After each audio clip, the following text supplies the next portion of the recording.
What's going on, guys? Welcome back to the Poker Vlog. We are back in Florida playing the 5-10-25 game. There's two more videos from my little trip in Florida, and yeah, I'm about to head back out on the road. I'm going to Dallas, then I'm going to Florida again. So a lot more vlogs coming your way. This is a juicy one. I hope you guys enjoyed the video. Let's go. Welcome back to the Poker Vlog. We are once again at the Hard Rock playing 5-10-25. Nothing new here. We're going to hop right into the action. Let's go. The first interesting hand we get into, we get greeted by a couple of ladies with pocket queens. I'm under the gun. I start things off by raising it up to $60, and the action folds all the way around to the big blind.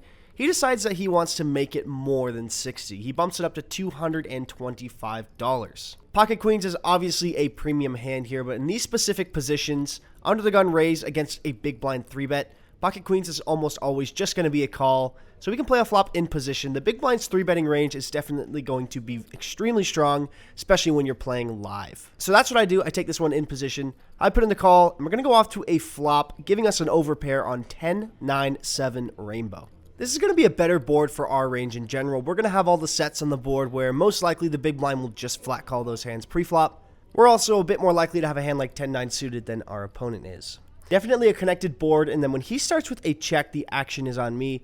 Pocket queens here, obviously, we feel pretty good when he checks the flop. Definitely still could just be proceeding with caution with aces or kings, but pocket queens here could use some protection, and there's a couple of hands I could get value from. So I bet out for $200. It's a little bit under half the size of the pot, and our opponent thinks about it for a little while, and then to my surprise, goes all in. And it's not a small amount. It's $2,100, so definitely a pretty large shove here. Sitting with pocket queens here, we have a decision. There's pretty much 3 hands that our opponent would do this for value.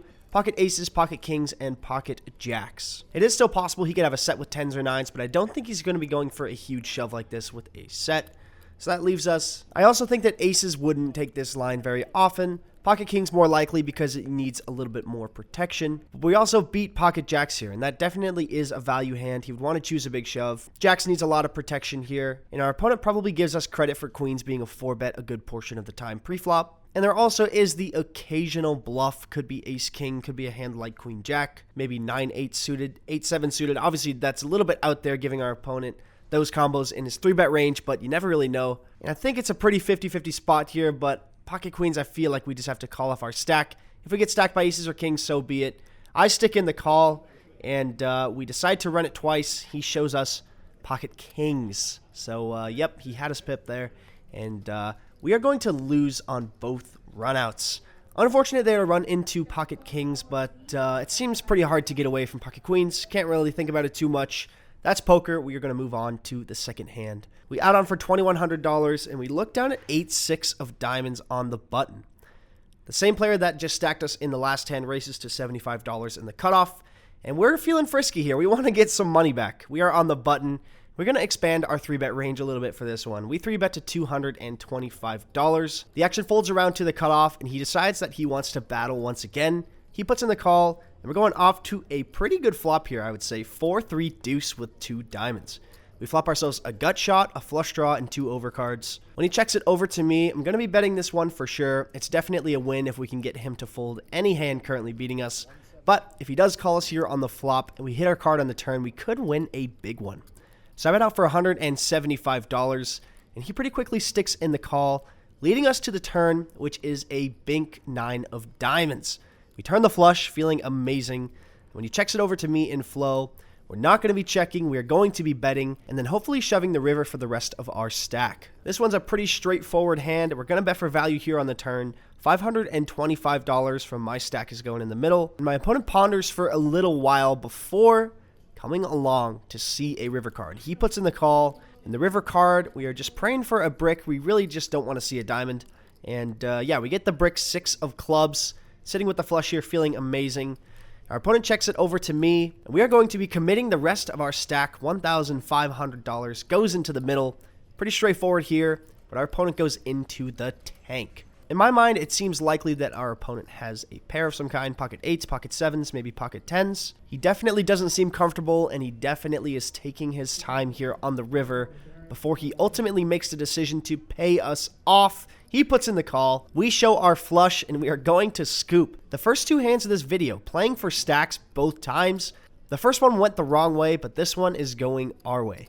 Just about as swingy as it gets here early in the session. We're going to try to play for stacks once again with ace-king of spades in the straddle. The big blind, which is the same guy from the last two hands, raises it up to $80.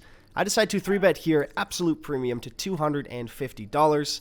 The big blind comes along, and we're going to go heads up to a flop in a 3-bet pot, which is 8-6 deuce rainbow with 1 spade. When he checks it over to me, we're going to have a massive overpair advantage here. A relatively dry board, it's going to allow us to bet a little bit bigger, so we go half pot here for $275. Well, I guess I shouldn't say I didn't expect it, because it's happened the last two hands, but he goes all in for $1,600. And yeah, all three hands, apparently stacks are just in the middle. But sitting with ace high here, it's a bit more of a difficult spot than it seems. Yes, you could have pocket 10s, pocket 9s, maybe a set, maybe a hand like ace 8 that just wants to deny equity from a lot of my overcards. But he could also have a hand like 7-5, 7-9, 10-9. So yeah, it's a pretty close spot, I think. In the end, though, I'm not really trying to be the hero with ace high. I want to pump the brakes a little bit here and maybe not commit my entire stack every single hand. So I decide to let him have this one. A lot of those bluffs that he might have are going to have a lot of equity against us as well. So if we are right, then we're going to be pretty much flipping here on the turn and river. So I decided to give him this one. Nice hand. We're going to move on to the next one. I've been having a lot of fun playing the 5-10 game here at the Hard Rock. Currently reporting from Los Angeles, California, which is my home base, but I'm going to be back in Florida soon, back traveling around making videos. In this one, we are in the small blind with 8-7 of clubs. I'm first to act as it folds to me. I make it $75 to go, and the straddle 3-bets to $225. This is definitely one of the better players at the table. We're playing relatively deep here. 8-7 of clubs is going to come along here to see a flop. We're going to be out of position going to queen, queen, 6, rainbow with 1 club. A pretty big swing and a miss for me. I'm going to check it over to my opponent as I would all the time here. He puts out a small bet of $150 now. The thing about this hand and this board is that you have to find check raises. And those check raises are going to come from those backdoor heavy draws. 8-7 of clubs connects to the 6 pretty well as the backdoor flush draw. On boards like this, it's pretty hard to find bluffs, but I think this is a pretty good one to go with. So we're going to go with it here. I raise it up to $475. Obviously, I want to play some value like this. King, queen, queen, jack, queen 10, pocket 6s. So yeah, we obviously have good value on this board. This time, though, we just have 8 high and a dream. What I don't like to see is him putting in the call. We might have to blast this one away. Who knows? The turn card is pretty much the best card in the deck for my hand. It's the 4 of clubs. It improves us to a flush draw as well as a gut shot. So if there was ever a card I should be double barreling on the turn, it will be this one. Another interesting thing about this board is I think that if we get called here 95% of the time, he's just going to have a queen. So we pretty much just give up the river, especially in live poker where ranges are naturally going to be a little bit tighter. It also depends on the river. We might make a hand, but my goal right now is to not see a river. I'm going to put out a bet here, a large one at that, $1,050. I'm praying my opponent floated the flop maybe with a hand like pocket 9s, pocket 10s, or 7-6 or something like that. Maybe he'll just find the fold here on the turn, but that's not what happens. We get looked up here on the turn. He puts in the call. And the river card, we need to bink. Can we do it one time? We can't. It's the 10 of hearts. We brick everything sitting with just 8 high on the river. And like I mentioned on the previous street, I feel like when we get called here on the turn, oftentimes we're going to just be up against a queen. And I think it's going to be very unlikely he's going to fold a queen to a river bet here. That being said, he could still have some pairs like I mentioned previously.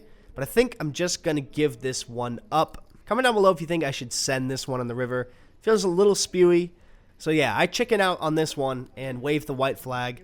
I check, and when he checks it back, that makes me think that we probably could have gotten a fold.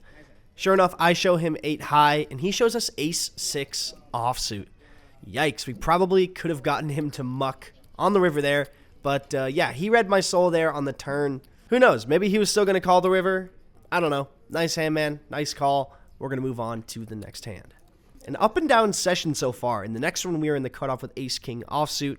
I raise it up to $60, and only the straddle puts in the call. This is the same opponent from the last hand. We're going to an ace-high flop of ace-9-8 rainbow.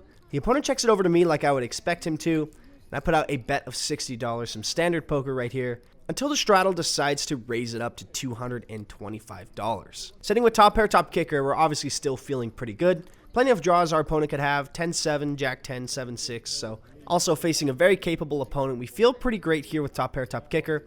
We're going to come along and see a turn card. The turn card now is the 5 of hearts. It connects the board a little bit more. 7-6 now has a straight. And my opponent decides to continue firing. $500 is his wager.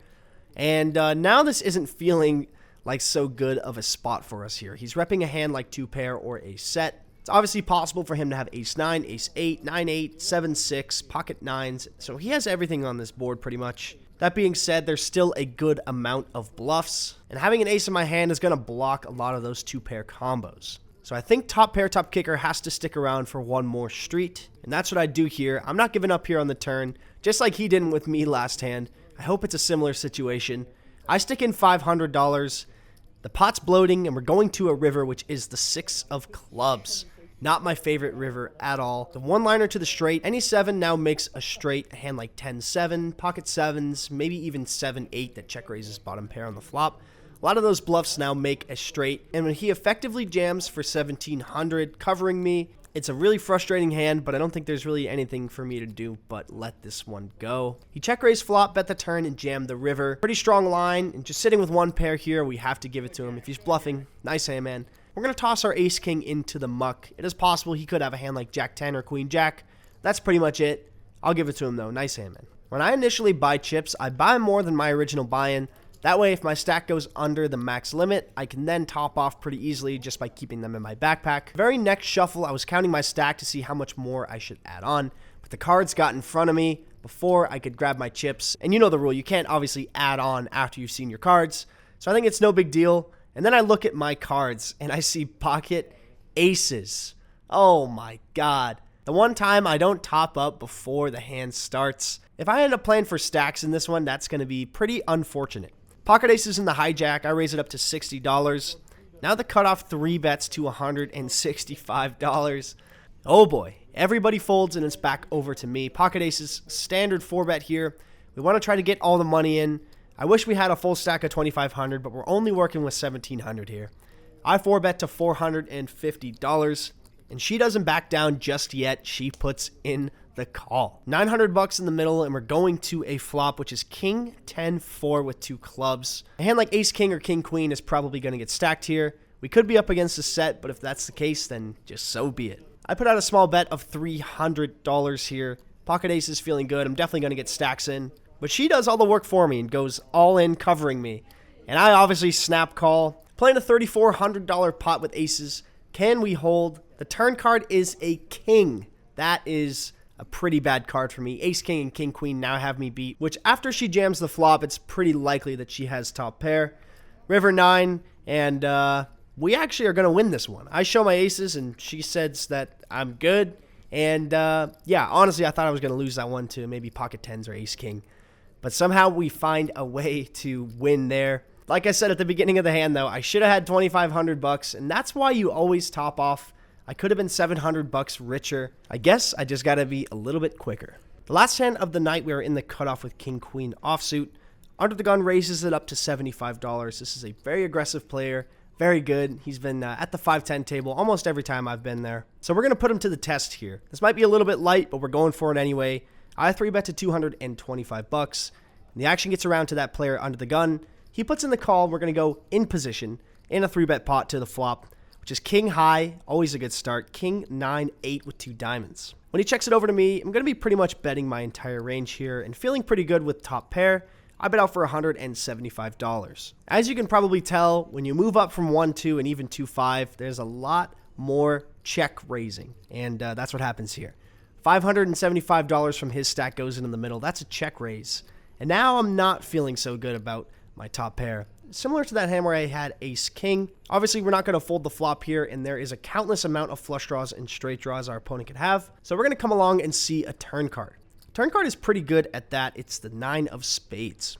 The reason it's a good card for us is because the value range he was repping on the flop was mainly pocket 9s and pocket 8s, and that greatly reduces pocket 9s to only one combo being quads. Also, if he ends up with a hand like king 9 suited, there's only one combo of that left, so his value range just shrunk tremendously. Definitely feeling better about my king queen after that turn card and especially after he checks the turn here. Sitting with top pair now, do we want to put out a bet? I think we're going to have the best hand here a large portion of the time. Do we want to put out a protection bet against his straight draws and flush draws?